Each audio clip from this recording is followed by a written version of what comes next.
Paul Ryan said today on CNN that there's not going to be a deportation force.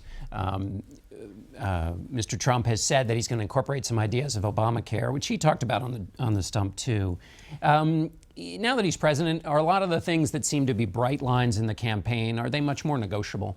Well, I think if you listen to the brief section you had from 60 Minutes, there are going to be substantial deportations. They're called criminals. I mean, 2 million people would be a lot of people to deport. And if at the same time you gain control of the border, and if you passed a guest worker program, you'd be a long way towards then, 3 or 4 or 5 years from now, dealing with the rest of the folks who are here without legal permission.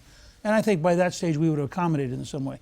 I think in terms of Obamacare, it's going to be repealed, but there are certain aspects of it that are very widely supported. And if you know, you don't want to capriciously take away the right of somebody to be on their parents' insurance till 26. You want to protect the right to have insurance coverage without any kind of precondition. But that means if you're not going to have a mandate, which we're not, and it hasn't been effective, I mean, they can't punish young people with taxes enough to get them to buy insurance, then you better have a high-risk pool, which Paul Ryan has suggested, or some device so that if you have a precondition but you're not insured, you still are going to get health care. Let me ask you about the sense of conflict in this country. There were 60 million people who didn't vote for Mr. Trump. Why should, or help explain to somebody who didn't vote for him and who, there are people going around saying, not my president. In part, Donald Trump rose to prominence by challenging the idea that Barack Obama was a legitimate president. Said he wasn't born in America, there was no evidence of that. Spent 5 years saying he was illegitimate. Why should anybody who doesn't like Donald Trump think, oh, well, I should think he's legitimate now? Well, it's a question of whether or not you want America to be a successful venture. And I think, frankly, if you're hard left, it's very hard to imagine why you're going to accommodate a Trump presidency. Because the two goals of this, remember, George W. Bush was attacked from day one by the hard left. Obama was attacked from day one by conservatives. We've now been through 16 years of this siege warfare. Yeah. And interestingly, while we got involved in a fight with Clinton, no one ever attacked the legitimacy of the Clinton presidency, or Bush one, or Reagan, or Carter for that matter.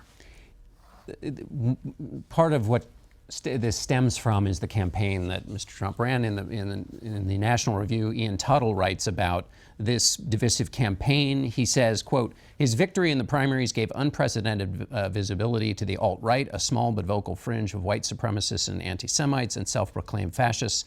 Supporting a President Trump cannot mean giving a pass to the ugly fringe that has risen with him.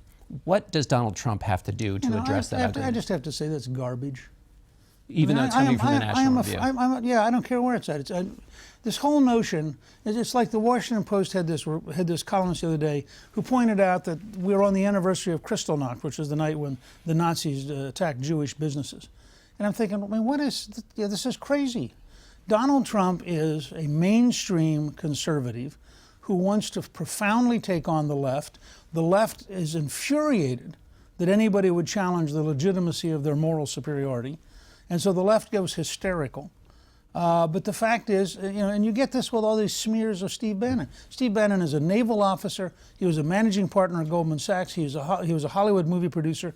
The idea that somehow he represents, I'd never heard of the alt-right until the nutcase started writing about it. But so your point is, it's garbage, therefore Donald Trump doesn't have to deal with Donald Trump has to be Donald Trump, and the country will organize itself around who he is. Does being Donald Trump mean keeping the Twitter account? What's your advice on that? My advice to that is to always have an editor.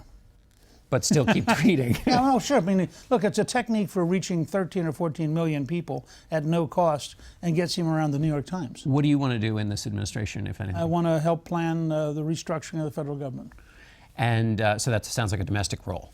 No, it's the restructuring of the federal government. One of the questions including state and defense. One of the questions people had about Donald Trump is whether anyone can tell him no. Can anyone tell Donald Trump no? Oh, maybe Ivanka or Melania? I don't know. And look, this is a very strong-willed guy who has risen in remarkable ways. He's worth $4 to $10 billion. He beat 15 other people for the nomination. He beat Secretary Clinton for the presidency. He took on virtually the entire national media and beat him. He has a great deal of faith in his own instincts. And you have to say, most days he's more right than we were. All right. Speaker Gingrich, thanks so much for being here. Thank you.